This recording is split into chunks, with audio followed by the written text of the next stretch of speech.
Ну а сегодня по поводу начала военной операции в Донбассе высказался Виктор Бетехтин, депутат Государственного совета Коми и лидер партии «Зеленая альтернатива».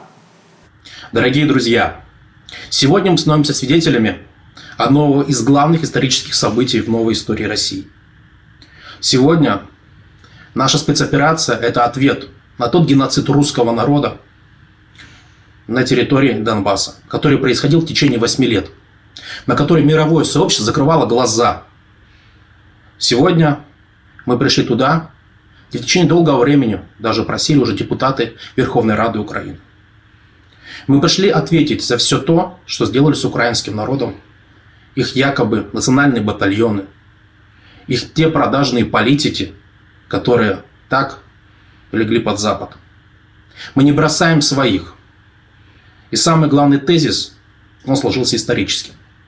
Русские не начинают войну, они их заканчивают. И это начинается сейчас.